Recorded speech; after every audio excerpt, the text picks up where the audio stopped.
तो आई भी बोलता है, AI भी बोलता है। वो इतना एडवांस हो गया है।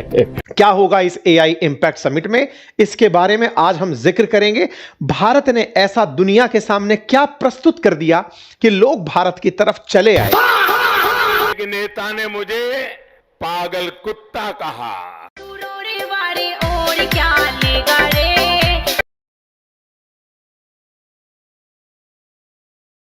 एआई समिट क्या मांगता है? PPDC, P for precision, P for planning, D for data driven execution और C फॉर कोऑर्डिनेशन। लेकिन दिल्ली में जो एआई समिट हुआ उसमें उसे क्या देखने को मिला? PGAD यानी P for Panauti, G for गधे, A फॉर अनपढ़ और D फॉर दलाल। और इतना ही नहीं, एआई समिट के नाम पर कुछ अनपढ़ों ने भारत की अंतरराष्ट्रीय स्तर पर हद पिटवा डाली। दुनिया भर के निवेशकों ने दिल्ली की एआई समिट को देखा और उन्हें क्या देखा? क्राउड, कंफ्यूजन और कम्युनिकेशन ब्रेकडाउन। तो वो कैसे भारत में निवेश करने की इच्छा कर सकते हैं? दोस्तों, ये बात किसी पार्टी के समर्थन या विरोध की नहीं है, ये बात है भारत के विजन की।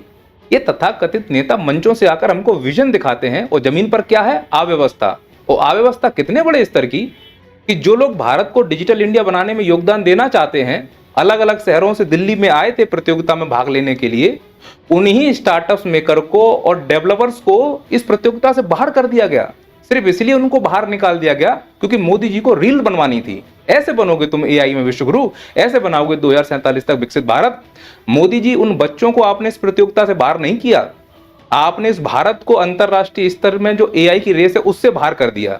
भारत पहले ही एआई के मामले में देर से दौड़ना शुरू किया था और उसमें भी तुमने ये फोटोबाजी का ड्रामा कर दिया है। तुम्हारा पेट नहीं भरता क्या फोटोबाजी से? ऐसा इसलिए बोल रहा हूं कि एआई समिट तो और अन्य देशों में भी हुई है, वहां किसी भी राष्ट्र अध्यक्ष का फोटो नहीं आया। जैसे भारत में हुई तो आपका फोटो लगा दिया गया, वो भी पोस्टर ऑन द मुंह डला है। ये पोस्टर ऑन द मुंह नहीं डला है, भारत के एआई का भविष्य ऑन द मुंह डला है, क्योंकि तुम्हारा पूरा फोकस फोटो खिंचाने में है। तो आपका शुभचिंतक होने के नाते इतना कहूंगा महाराज, अब फोटो खिंचाना बंद कर दीजिए। उसके दो कारण हैं। पहला ये कि हम सब अब मान चुके हैं कि माननीय प्रधानमंत्री मोदी जी दुनिया के सर्वश्रेष्ठ नेता हैं, तो अब फोटोबाजी करके प्रूफ देने की जरूरत नहीं है आपको। और दूसरा, मुझे ऐसा लगता है कि आपकी फोटो ना बहुत भद्दी आती है। आपने शायद कभी अपने आप को होर्डिंग में टंगा हुआ नहीं देखा। आपके जो ओंठ और नाक है ना, बहुत बड़े बड़े दिखते हैं, मतलब मुझसे भी भद्दी फोटो आती है आपकी। तो मत खिंचाया करो, मतलब गंदे लगता है देखने में। ऐसे नहीं होता मित्रों। मुझे मालूम था आप नहीं मानोगे, तो एक काम करो, माथे पे कोई ऐसा डिवाइस लगा लो जिसके आगे कैमरा हो, 24 घंटे आपका फोटो खींचता रहेगा, तो आपको संतुष्टि रहेगी। क्योंकि कैमरा भारत में बनेगा नहीं, क्योंकि मेक इन इंडिया कार्यक्रम फेल हो गया है। एक काम करो, चाइना से मंगा लो। संबंध भले ही अच्छे ना हो आपके, लेकिन गोटिया के तो हैं अच्छे संबंध। गांड गंवानी पड़ेगी। ये बहुत माहिर है इस मामले में। चाइना से मंगाएंगे, मेड इन इंडिया का चप्पा चिपका देंगे। अपने एक तीर से 3 शिकार होंगे। आपका फोटो खींचने का इच्छा पूरा हो जाएगा, चाइना से संबंध भी बने रहेंगे, मेड इन इंडिया कार्यक्रम भी प्रसिद्ध हो जाएगा और एआई का प्रचार भी हो जाएगा। बहुत अच्छा प्रचार होगा। ये तो मेरी एक एडवाइस है, मानना या ना मानना तो सामने वाले के ऊपर है, और मैं एडवाइस तो देता ही रहता हूँ। और फाइनेंशियल एडवाइस तो मैं हर वीडियो में देने का प्रयास करता हूँ, जिससे आप स्किल सीख सकें। मुद्दा ये है कि जो एआई समिट में कुप्रबंधन हुआ था, उसको लेकर आखिरकार हमें इतनी चिंता करनी क्यों चाहिए? तो इसका जवाब आपको अश्विनी वैष्णव जी देंगे। पहले उनके बयान को सुनिए, फिर मैं आपको समझाता हूँ। AI Impact Summit, we have got commitments for VC funding of the order of $17 billion and infra funding up to $200 billion. That's the level of interest which the world has, and that is what our Prime Minister Shri Narendra Modi ji has created, that framework for our country where the entire world is today coming to India. And this is the world's largest AI summit.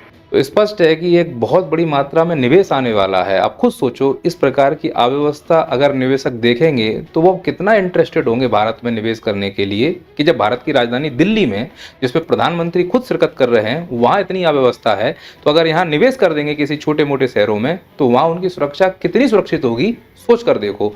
दूसरा, उन्हें खुद मालूम है कि दुनिया का सबसे बड़ा ये एआई समिट है, फिर भी तुम व्यवस्था नहीं कर पाए हो दिल्ली की राजधानी में, तो ये चिंता का विषय है। वो पूछना चाहिए कि आखिरकार इतना टैक्स का पैसा हम आपको जो दे रहे हैं, क्या पूरा वो प्रचार प्रसार में ही खर्च हो रहा है? जमीनी व्यवस्था आप कुछ नहीं कर रहे हो, अगर कर रहे हो तो ये अव्यवस्था क्यों हुई है, इसका जवाब कौन देगा?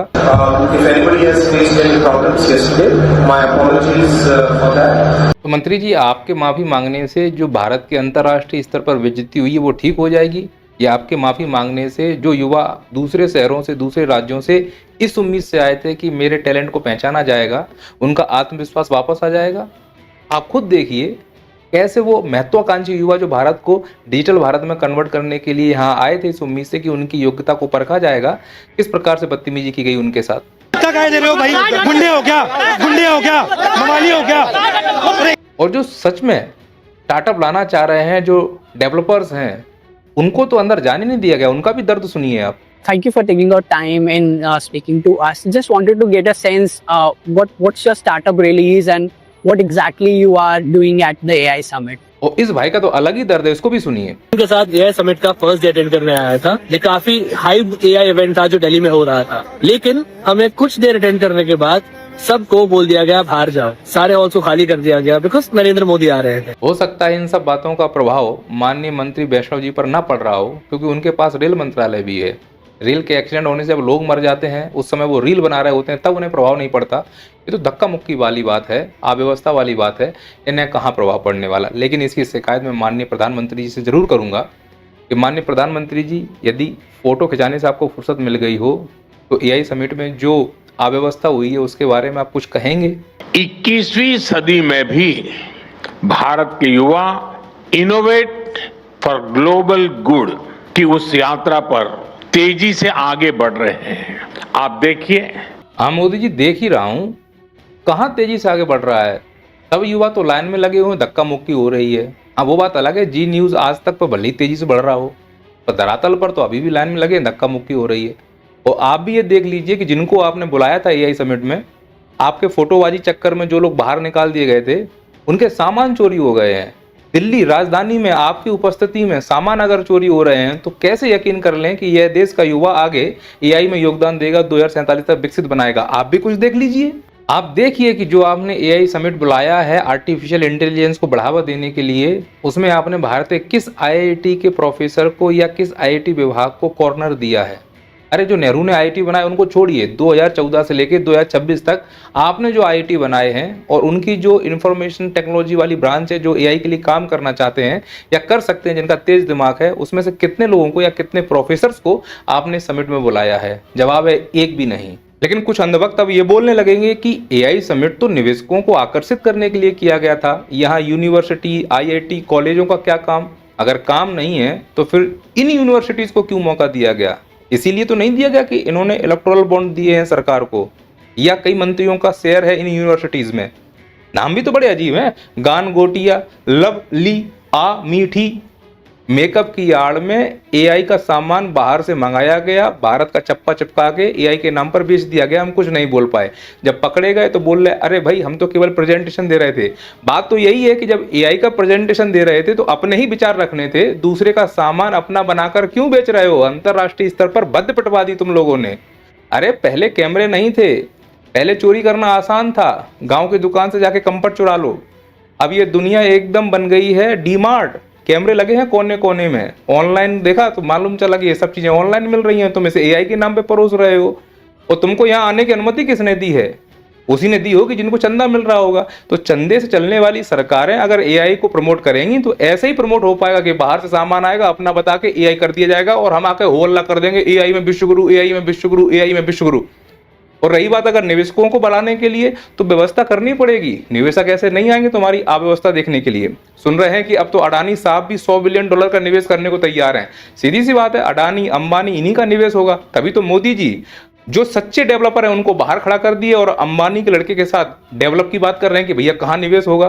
तो देश विकास की राह पर नहीं, अपने दोस्तों के विकास की राह पर चल रहा है। तो कुल मिलाकर भारत देश में AI को लेकर केवल मजाक चल रहा है, और मजाक की शुरुआत सनातनी सेंटा क्लॉज ने ही की है। यकीन नहीं है तो इनके बयान सुनिए AI को लेकर। तो आई भी बोलता है, AI भी बोलता है। वो इतना एडवांस हो गया है। चलो मान लिया ये हास्य के रूप में बोल दिया हो, लेकिन हर बार उनका यही पैटर्न है, क्योंकि एआई की जानकारी है ही नहीं है, तभी तो रायता फैल रहा है एआई समिट में। इनका दूसरा बयान सुनिए एआई को लेकर कि एआई का मतलब है अमेरिकन इंडियन। तो जब भारत के प्रधान सेवक की ये हालत है एआई को लेकर कि वो अंतरराष्ट्रीय पटल पर जाकर एआई को इतने हल्के में ले रहा है, तो इस देश में एआई समिट इतनी ही हल्की होने वाली है। नरेंद्र मोदी से क्या सवाल पूछेंगे? नरेंद्र मोदी तो सवाल से ऊपर हो गए हैं। एआई को लेकर कितना मजाक चल रहा है, और मैं क्या बताऊं कि जो डेवलपर्स हैं वो बाहर बैठे हैं और जो गवार हैं वो अंदर बैठे हैं। और एआई के नाम पर क्या ड्रामा चल रहा है वो देखो, एआई पंचायत लगा के बैठे हुए हैं खाट बिछाकर। आप देखिए, समझ रहे हो ये गवारपन। और इसमें भी गवारपन इतना बड़ा है कि एआई की सबमिट हो रही है, बोलने के लिए माइक ही नहीं है। और ये भी समझिए कि जिनको बाहर खड़ा किया है उनके लैपटॉप्स को बाहर रखवा लिया गया है, टेक्नोलॉजी आइटम को बाहर रखवा लिया गया है। अरे एआई समिट है भाई, टेक्नोलॉजी और इक्विपमेंट तो ही दिखाने आए थे, उन्हीं को बाहर रखवा लोगे तो क्या खाट पे बैठ के चाय पियेंगे? और एआई को लेकर और कितना मजाक समझा जाए इस देश में कि जिनको बुलाया गया था एक्सपो में, जब मालूम चला कि भाई वो चोट्टे हैं, दूसरों का चुराया हुआ सामान अपना बताकर प्रेजेंट कर रहे हैं, तो उनको अब एक्सपो से भगाया जा रहा है। आप फुटेज देखिए। एक ऑफिशियल प्रेस रिलीज होगा जिसमें आपके सारे जवाब दिए जाएंगे। और जिस यूनिवर्सिटी को भगाया जा रहा है एक्सपो से, इसका पहले से ही यही रूटीन रहा है। एजुकेशन के मामले में सबसे घटिया स्तर इसका रहा है। यकीन नहीं है तो पहले इसके छात्रों का आप ये बयान सुनिए और इनकी सोच समझिए। हिंदी नहीं पढ़ पा रहे हैं, ये कैसे देश को विकसित कर लें, कैसे मान लें कि यह यूनिवर्सिटी टेक्नोलॉजी में आगे जाएगी। हालत देखो इनके स्टूडेंटों की। क्या लिखा है आपके बोर्ड पे, पढ़ के बताइए क्या लिखा है। माँ बहनों के गहनों पर ना नजर जाड़ो, नजर गड़ाओ। अब स्टूडेंटों की हालत इसलिए ऐसी है क्योंकि इनके टीचर भी ऐसे हैं। टीचर को सुनिए क्या बोल रहे हैं। ये बहुत इंटरेस्टिंग सी चीज है, इसकी एंड टू एंड इंजीनियरिंग से लेकर के इसका एप्लीकेशन सब कुछ यूनिवर्सिटी पे हुआ है। और ये इंडिया का पहला ड्रोन सॉकर एरिना है जो गलगोटियास पे ऑन कैंपस आपको देखने को मिलेगा। मैं तो कह रहा हूँ ऐसी यूनिवर्सिटी का डीन या तो संबित पात्रा को या फिर सुधांशु त्रिवेदी को होना चाहिए। अब इतना सब अगर रायता फैल रहा है तो क्या माननीय प्रधानमंत्री जी से अब प्रश्न नहीं पूछा जाना चाहिए कि बताइए प्रधानमंत्री जी, ये अव्यवस्था आपके रहते क्यों फैल रही है? इस तरह से क्वेश्चन नहीं करते। क्यों भाई, क्यों नहीं प्रश्न पूछे जा सकते हैं? नरेंद्र मोदी से क्या सवाल पूछेंगे? नरेंद्र मोदी तो सवाल से ऊपर हो गए हैं। अब बताओ ये व्यक्ति गधे जैसी बात कर रहा है कि नहीं कर रहा है? और ये व्यक्ति मोदी जी को अपना भगवान मान रहा है, तो मैं क्यों ना कहूं कि मोदी जी गधों के भगवान है। और याद रखना है, गधों का भगवान भी हाँ कैन डू जनरेशन।